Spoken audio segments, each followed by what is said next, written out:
Y como hemos estado viendo, estamos estudiando sobre la eclesiología y hemos estado viendo últimamente dos cosas sobre la doctrina de la iglesia.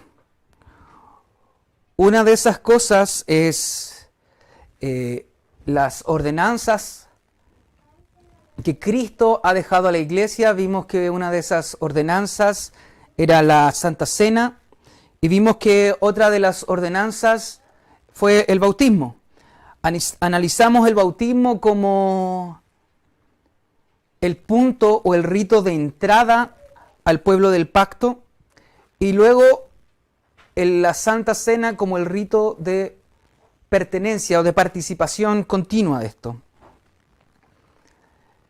Y déjenme volver a explicar esto. Cuando cada uno de ustedes ha creído y ha renacido en Cristo por medio de la obra sobrenatural del Espíritu Santo, cada uno de ustedes fue hecho una nueva criatura.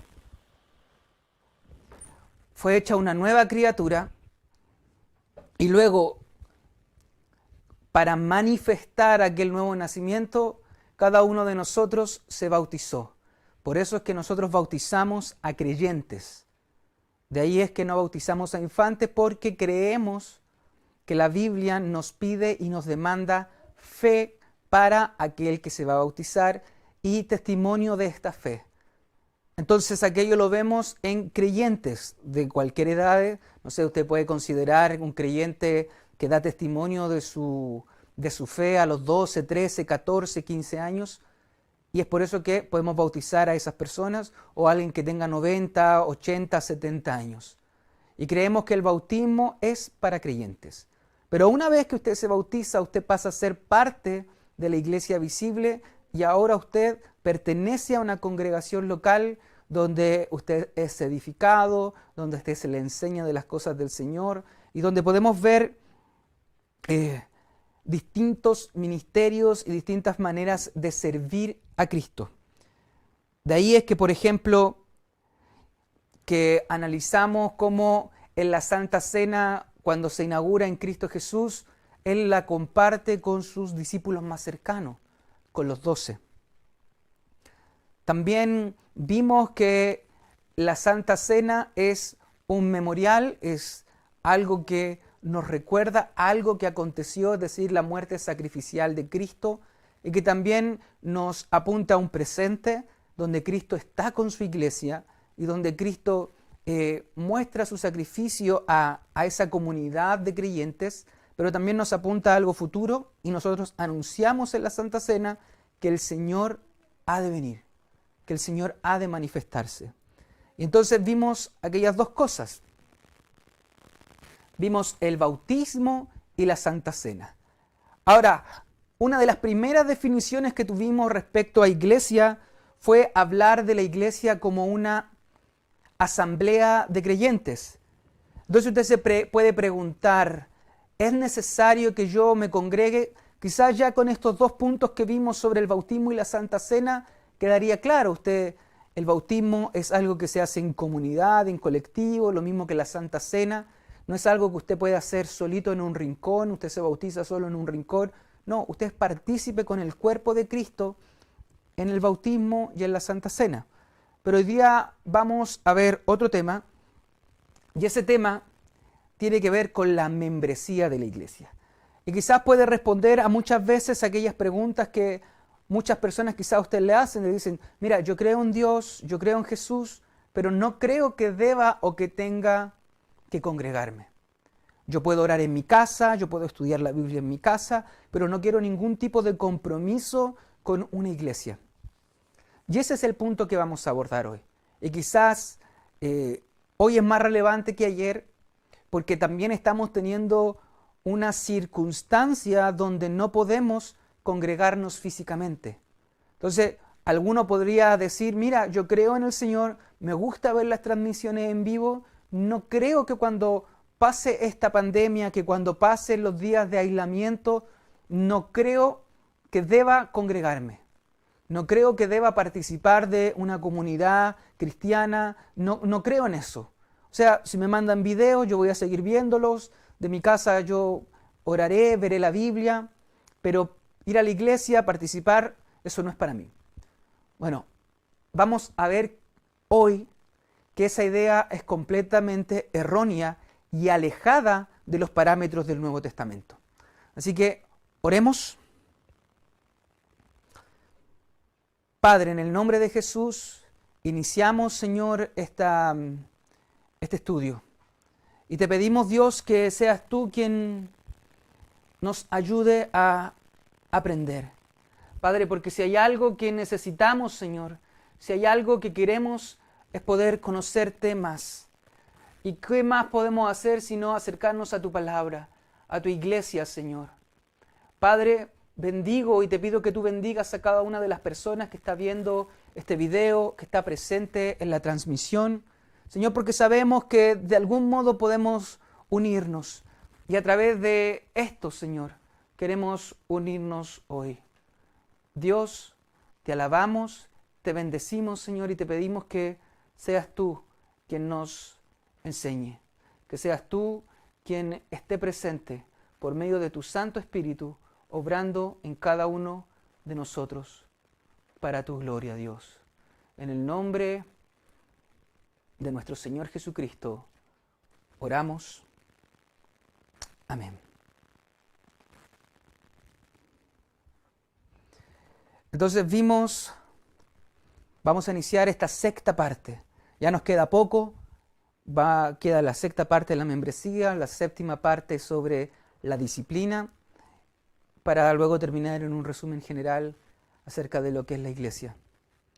Y la membresía, como usted puede imaginarse, esta palabra viene de la palabra miembros. Y la membresía significa eso, es que usted se hace parte de los miembros de una congregación. Usted es un miembro del cuerpo de Cristo. Se toma de esa ilustración que hace Pablo, donde dice que cada uno de nosotros somos miembros del Señor. Y la Biblia enseña, y dice ahí en Hechos 2:47, dice que el Señor añadía cada día a la iglesia a los que habían de ser salvos.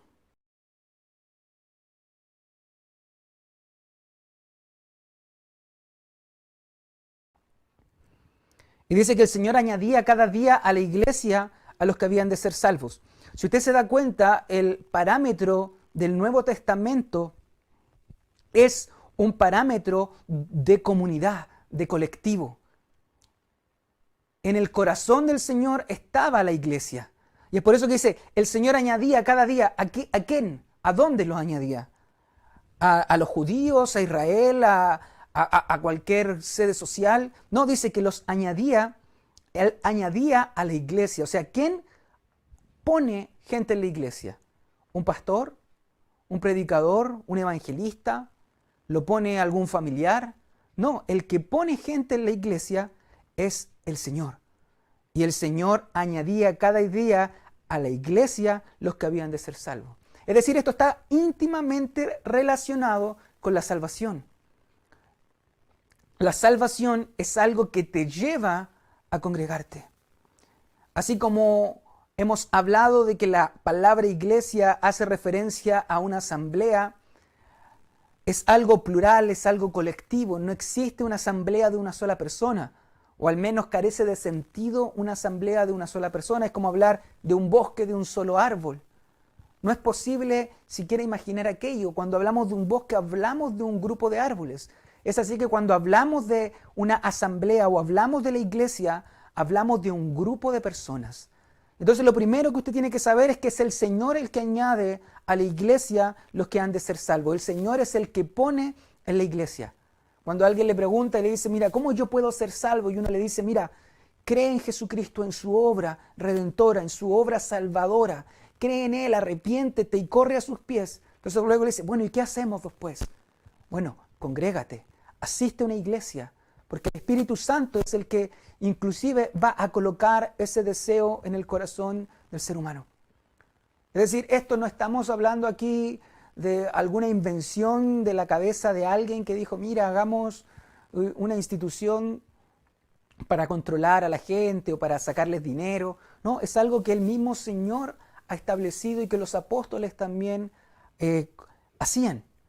Es decir, aquí vemos en el libro de Hechos, vemos a Lucas registrando aquello y poniendo en el Señor el acto. Es el Señor el que añade a la iglesia los que han de ser salvos. Y aquí vale recordar algunos términos que vimos hace algún tiempo: iglesia visible e iglesia invisible. La iglesia visible es aquello que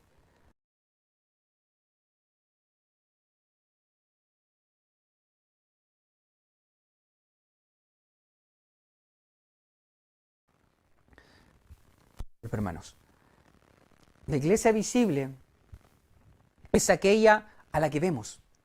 Es decir, usted cuando va a congregarse un día domingo, si usted lo recordará, usted verá al hermano Enrique, verá al hermano Mario, a la hermana Fresia, a la hermana Silvana. Esa es la iglesia visible. Usted ve a gente participando activamente.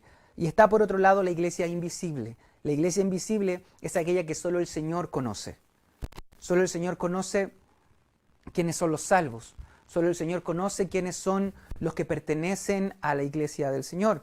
De ahí que uno, en ese dicho popular, caras vemos, corazones no sabemos. Probablemente mucha gente ha pasado por las reuniones dominicales, pero no son parte de la iglesia o no son personas que han nacido de nuevo. Así como también nos vamos a sorprender quizás de mucha gente que nosotros nunca hubiésemos considerado que nacieron de nuevo, pero que para el Señor sí nacían, porque el Señor ve los corazones y nosotros vemos la cara, vemos las expresiones, vemos otras cosas.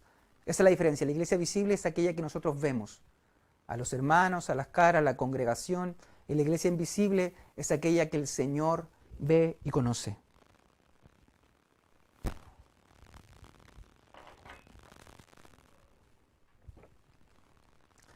Otra cosa que hemos visto, bueno, es este texto de Hechos 6. Vimos en algún momento que la iglesia tiene ciertas cosas que hacer. Vimos, según el libro que estábamos siguiendo de Erickson, vimos que hay 4 cosas o 4 funciones que la iglesia debe realizar. Una de aquellas es quizás la que más entendemos o más obvia, que es el evangelismo. Otra es la adoración. Otra es la edificación y otra es la labor social. Aquellas cosas son parte de las funciones de la iglesia. Pero estas cosas no ocurren de la nada. Se necesita gente. Se necesita gente para que podamos ser edificados, gente para que podamos predicar el evangelio. Se necesitan adoradores que adoren. Se necesita gente que haga una labor social. Entonces vemos en el libro de Hechos que había un conflicto para servir las mesas. Y entonces la Biblia nos relata y nos dice que se pide que se busquen hermanos entre vosotros para esta labor.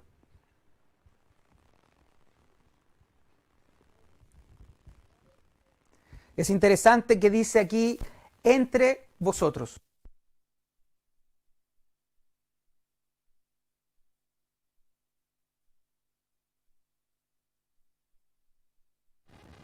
Que dice que se busque entre vosotros. ¿De qué estamos hablando aquello? Que ya había un grupo, no dice busquen entre la ciudadanía, busquen entre la gente, busquen en las calles, no dice busquen entre el mundo, busquen entre las personas que están aquí, no, entre vosotros, es decir, ya había un grupo organizado a los cuales se definía como algo distinto del mundo.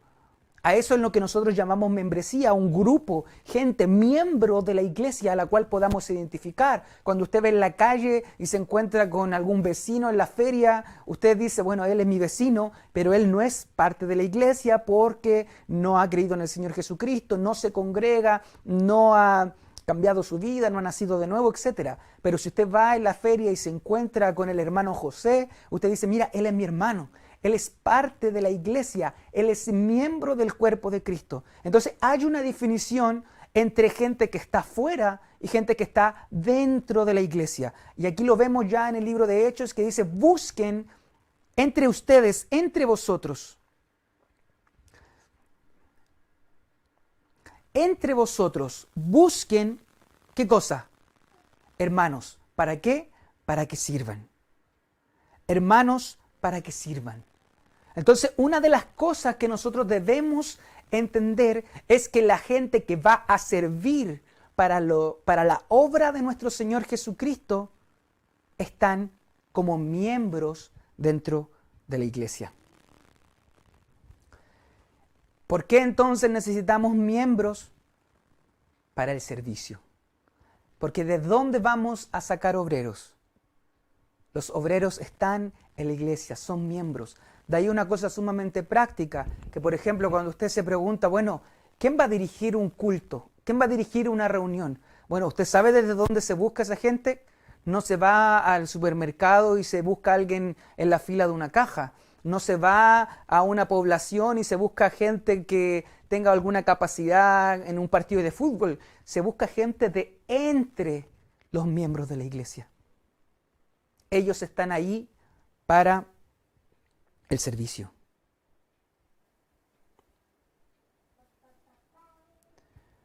Para eso hemos sido llamados, para servir.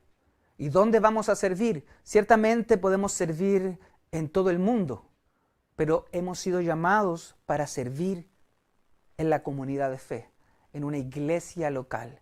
También tenemos esa iglesia universal, esa iglesia que se extiende más allá de Independencia y Puente Alto, que se extiende más allá de la región metropolitana, más allá de Chile. Es verdad, y a eso es lo que le llamamos iglesia también invisible, de todo lugar, de todo rincón, de toda denominación. Pero no podemos negar que también hay iglesias locales. Es decir, si usted está ahí y usted desea, usted ha escuchado quizás predicaciones anteriormente, usted ha escuchado la palabra, el Señor ha obrado en su corazón, usted ha dicho quiero entregar mi vida a Cristo, sepa que aquello conlleva un compromiso en una congregación local. No necesariamente le estamos diciendo que el compromiso tiene que ser en nuestra congregación local. Hay muchas congregaciones, pero sí es necesario que usted sea parte de una congregación local. Hemos aprendido en esta circunstancia que la congregación local no se limita al edificio ni se delimita a las paredes de una sede o de un lugar de una casa. Hemos visto ya que hay unas paredes invisibles, por así decirlo, pero los hermanos que están viendo esto sabrán y se identifican y dicen, aunque yo no me pueda ir a congregar quizá a la sede allá en Saragajardo, yo sí soy miembro de la iglesia Fuente de Restauración. Usted se siente parte. Inclusive a lo mejor usted ha visto transmisiones de otras congregaciones.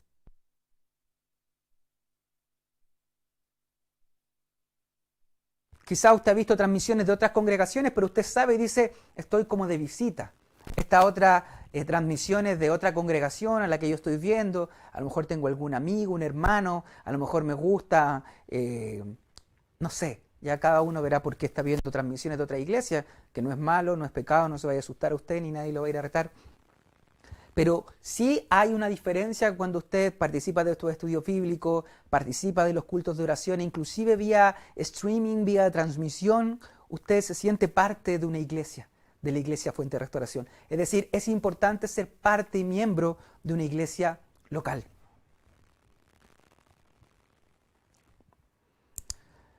Otro texto que tenemos aquí en Hebreos 13, 17 dice, obedeced a vuestros pastores y sujetaos a ellos, porque ellos velan por vuestras almas como quienes han de dar cuenta. Si usted se da cuenta, aquí el autor de Hebreos está diciendo que hay pastores que van a dar cuenta por almas. Ahora, ciertamente esos pastores no van a dar cuenta por el alma de todo el mundo. No es que vayan a dar cuenta por el creyente que vive el día de hoy en Japón. No es que el pastor Pedro va a enfrentarse al Señor en el día glorioso de su retorno y el Señor les va a pedir cuenta por un alma en, no sé, en cualquier país, en un alma que esté en África. No, ciertamente le va a pedir cuenta de las almas a las cuales el Señor les dio para edificarlos. Entonces ya se presupone, como les digo, si bien la Biblia no nos habla de una palabra específica, háganse miembros de una iglesia local, sean miembros de esto o esto otro, si bien aquello no nos dice la Biblia, sí podemos comprender a través de esta serie de textos que hay una iglesia, un grupo de personas que se edificaban mutuamente, que se edifican mutuamente, los cuales deben sujetarse a los pastores, y también los pastores tienen una responsabilidad sobre aquellas almas. Es decir, pastores, ustedes tienen una responsabilidad sobre los miembros de su iglesia. Entonces, una de las cosas sumamente importantes que usted debe comprender como pastor, y le estoy hablando no solo a lo de la Iglesia Fuente de Restauración, si quizá hay algún otro pastor que está viendo esto, es que usted debe saber quiénes son los miembros de su iglesia. ¿Sobre qué almas tengo que dar cuenta? A lo mejor usted conoce a su vecino y su vecino es cristiano y usted puede, como pastor, hablarle, usted puede aconsejarle, pero a lo mejor él es miembro de otra congregación y el día en que nuestro Señor le pida cuenta, no le va a pedir cuenta por esa alma, le va a pedir cuenta por las almas de su congregación local. Él tiene otro pastor, ella tiene otro pastor y el Señor a esa otra persona le pedirá las cuentas. Por eso es sumamente importante saber quiénes son los miembros de mi congregación. Lo mismo al revés. Usted, hermano, quizás es alguno de los que anda de iglesia en iglesia, picoteando de aquí por allá. Bueno, la pregunta es, ¿cuál es su pastor? ¿Tiene uno? ¿Tiene dos? ¿Tiene 20? ¿A quién le rinde cuenta? ¿A quién cree usted que el Señor les va a pedir cuenta por su alma? Es sumamente importante no solamente conocer quiénes son los miembros de la iglesia local, sino que también ser parte de una iglesia local, hacerse usted mismo miembro de aquella iglesia.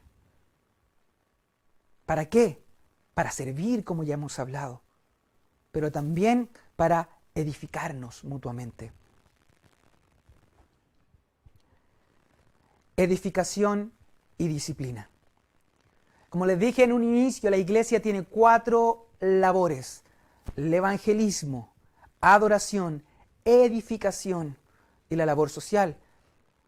Es decir, la iglesia local debe estar dispuesta a edificarse unos a otros. Para eso están los pastores, para eso están los líderes, los maestros, para eso están los distintos ministerios, para poder edificarlo a usted. Algunos de ustedes dirán, mira, yo no necesito ir a la iglesia, yo puedo leer la Biblia en mi casa, yo puedo orar en mi casa y gloria a Dios, porque eso es verdad. En Juan 4, cuando Jesús se encuentra con una mujer samaritana y le pregunta, bueno, ¿dónde debemos adorar? ¿Acá en el templo, en este monte? Jesús le dice, mira, llegará el día y la hora en que no adorarán ni aquí ni allá, sino que en todo lugar van a poder adorar, porque el Padre busca adoradores que le adoren en espíritu y en verdad.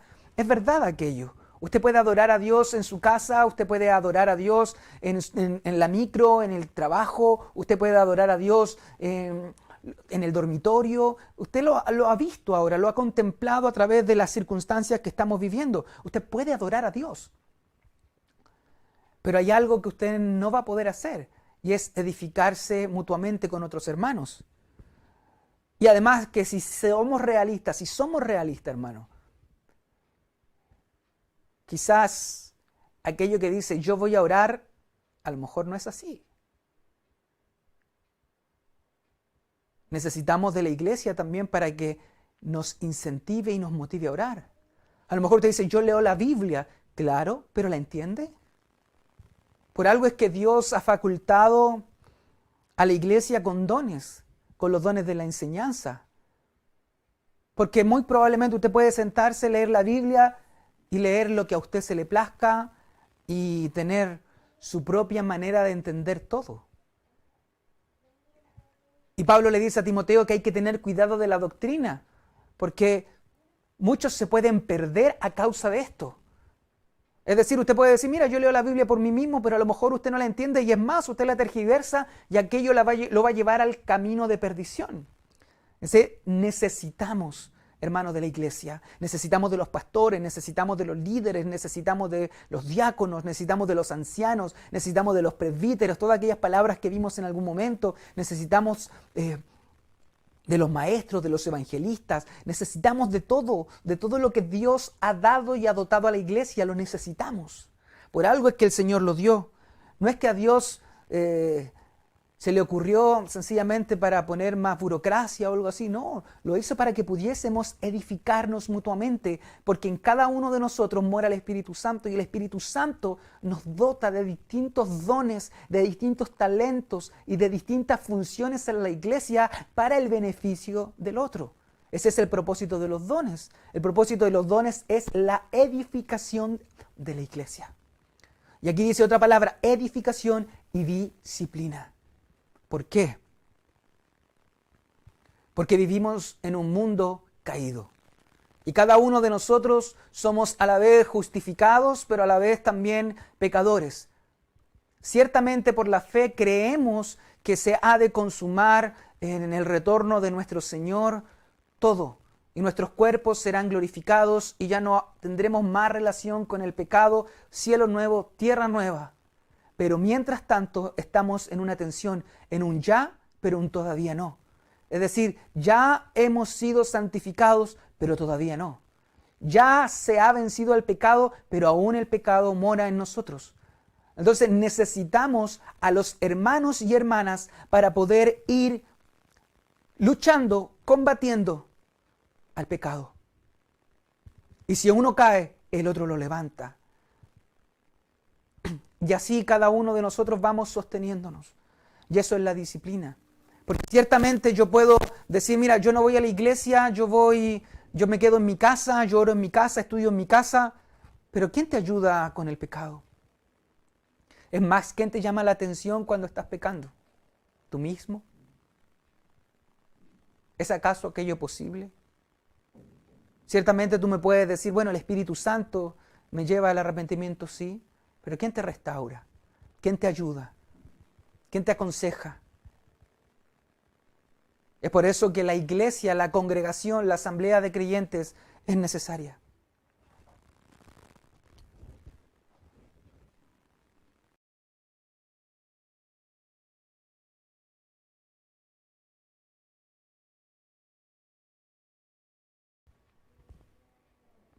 Pablo hablándole a los corintios en un caso de inmoralidad, ahí usted lo puede buscar, 1 Corintios 5, leer todo el capítulo.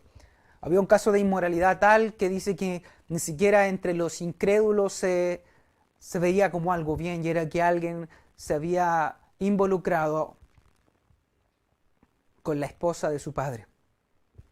Entonces, para terminar, dice, ¿qué razón tendría yo para juzgar a los que están fuera? Una vez más vemos aquí que Pablo hace una división. Aquellos que están fuera de aquellos que están dentro. Hay un grupo más extenso, gente, el mundo, los inconversos. Y hay otro grupo específico, el cuerpo de Cristo, la congregación. Dice, ¿qué razón tendría yo para juzgar a los que están fuera? ¿No juzgáis vosotros a los que están dentro? Entonces aquí también vemos otra cosa, que la iglesia también está puesta ahí para juzgar no a los de afuera, porque dice que los de afuera ya han sido condenados, la ira de Dios ya está sobre ellos y lo único que queda es que se arrepientan, se vuelvan a Cristo y la sangre de nuestro Señor los lave de todo pecado y puedan ser justificados por medio de la fe. Pero mientras aquello acontece, a nosotros nos corresponde no juzgar a los que están afuera, sino a los que están dentro. Es decir, a los miembros de la iglesia. Ahora, si este es un mandato de Pablo, si este es un mandato del Señor por medio del apóstol Pablo, ¿cómo entonces podremos cumplirlo si no reconocemos quiénes son los miembros de la iglesia? ¿Cómo podemos entonces cumplirlo si no hay miembros en la iglesia? ¿Cómo podremos cumplirlo si usted no se quiere hacer parte de la congregación? Dice, ¿no juzgáis vosotros a los que están adentro? Es decir, dentro de la iglesia también debemos examinarnos. Hay que examinarse unos a otros para poder llamar al arrepentimiento, para poder restaurar al que está caído, para poder levantar al que ha caído y ha fallado.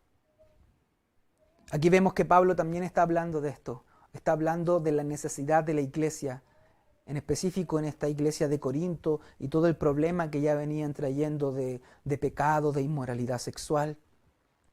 Y les dice, juzguen a los que están adentro. Bueno, ¿cómo lo puede hacer si no hay miembros? Es por eso que necesitamos reconocer quiénes son miembros de la iglesia de Fuente de Restauración.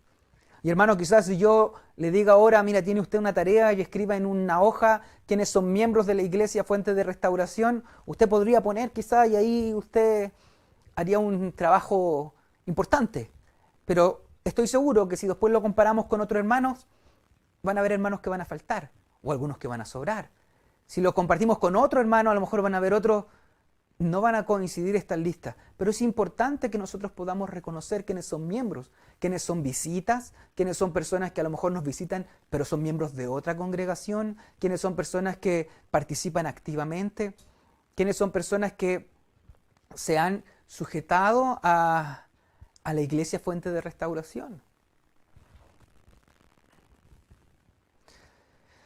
Aquí puse una cita, una palabra, unos pensamientos. Dice, en la actualidad muchos dicen creer en Jesús, pero no en la iglesia. Sostienen que no es necesario ser parte de una congregación para seguir a Cristo. Pero la verdad es que Jesús murió por la iglesia. Y es la fe en Él que nos une a su cuerpo, como veíamos en el texto de Hechos al principio. A la familia de Dios, al templo del Espíritu Santo. Y aquí una vez más, a la asamblea de creyentes. Hermanos,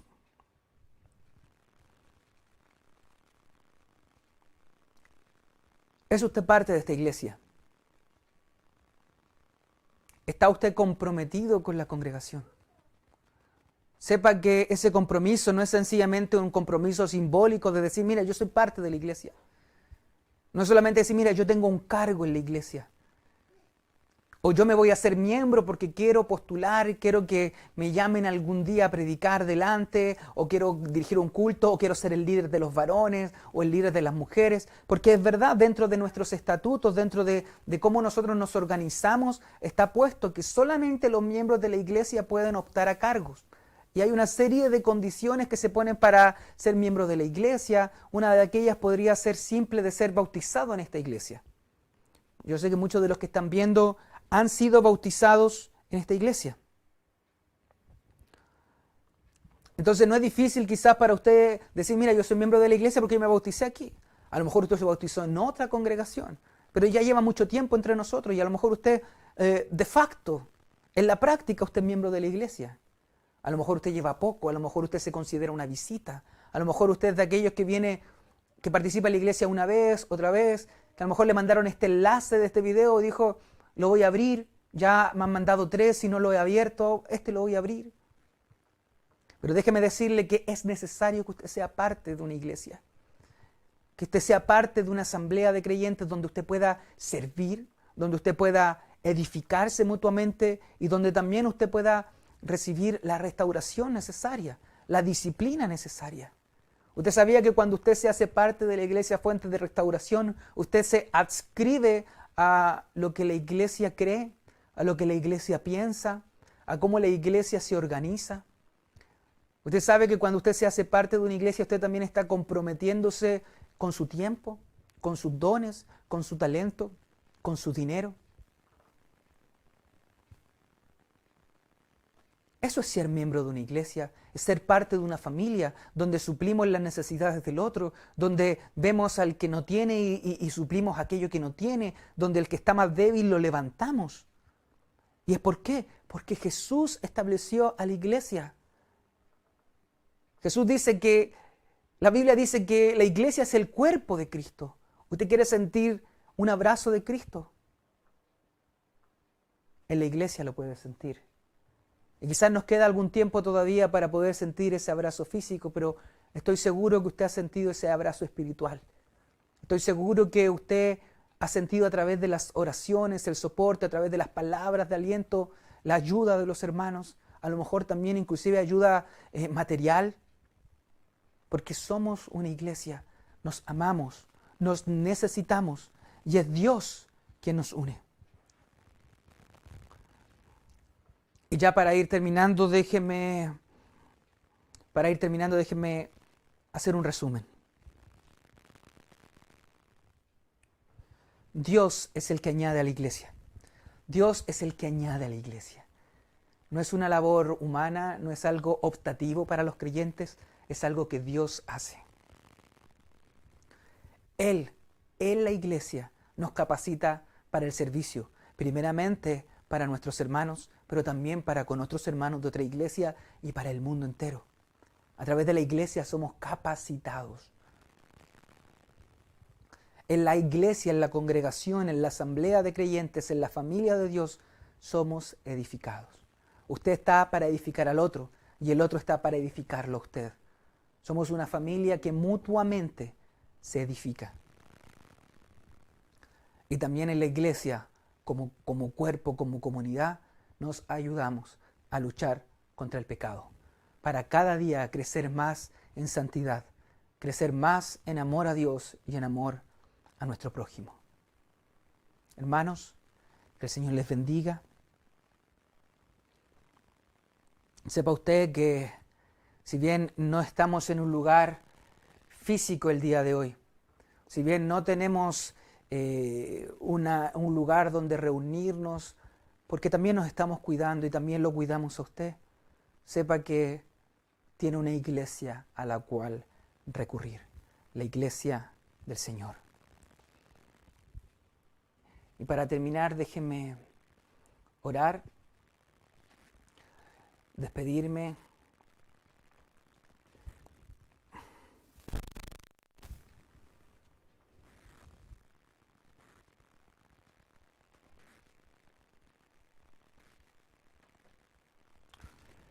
Para terminar, déjeme despedirme. Estoy leyendo ahí algunos comentarios que pusieron los hermanos. Y vamos a orar para finalizar. Padre, en el nombre de Jesús, somos iglesia, Señor. Somos tu familia y en ti estamos. Te adoramos, Señor, porque sabemos que todo lo que tenemos proviene de ti. Y todo lo que tenemos es para ti. Es por eso que queremos morir a nuestro yo, para que seas tú el que crezca en nosotros, para que seas tú el que reine en nosotros. Señor, ayúdanos en la distancia a poder unirnos más como creyentes, a poder estar preocupados del otro, a poder estar con el otro, edificándonos mutuamente para tu gloria, para tu honra, para tu alabanza. Señor, te adoramos, bendecimos tu santo nombre y sabemos, Señor, que a ti te tenemos. En el nombre de Jesús. Amén.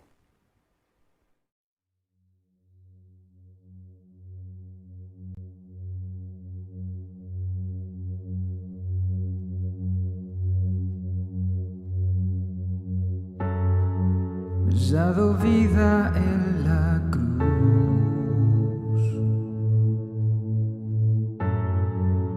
cambiaste mi corazón,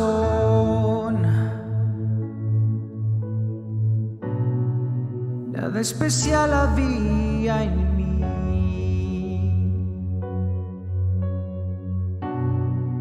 lo que ahora soy todo es por ti.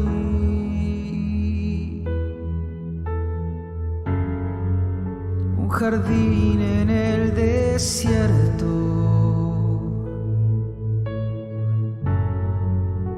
luz en la oscuridad.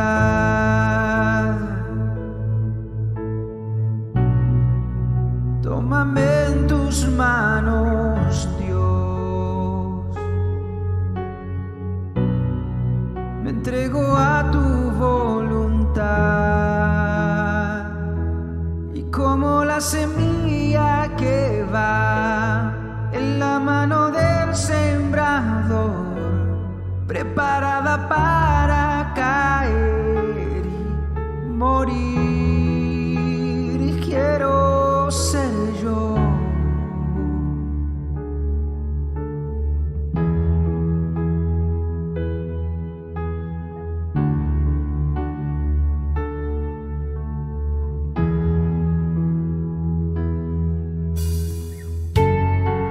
Has dado vida en la cruz, cambiaste mi corazón.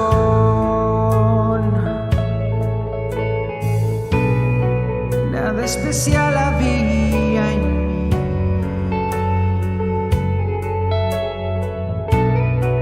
lo que ahora soy todo es por ti.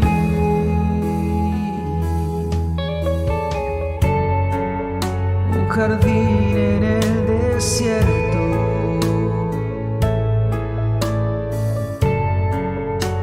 luz en la oscuridad.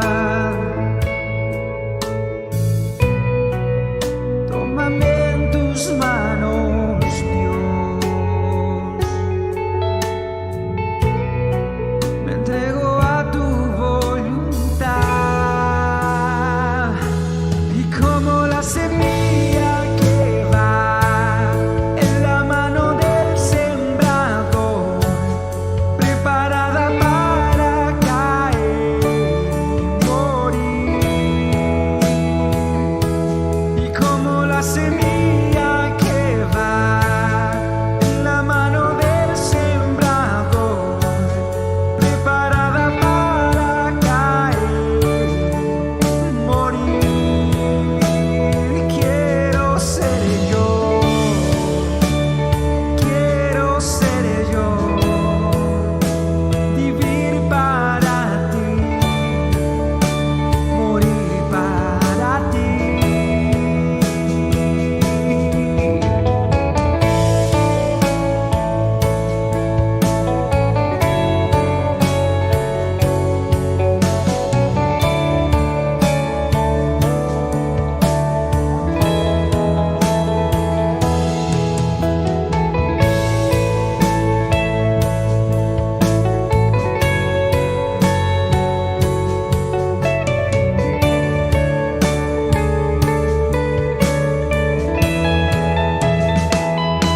Y como la semilla que va en la mano del sembrador, preparada para caer y morir.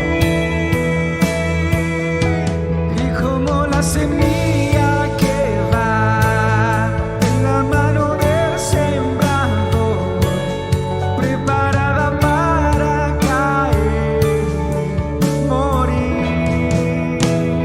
Quiero ser yo, quiero ser yo. Vivir para ti, morir para ti. Quiero ser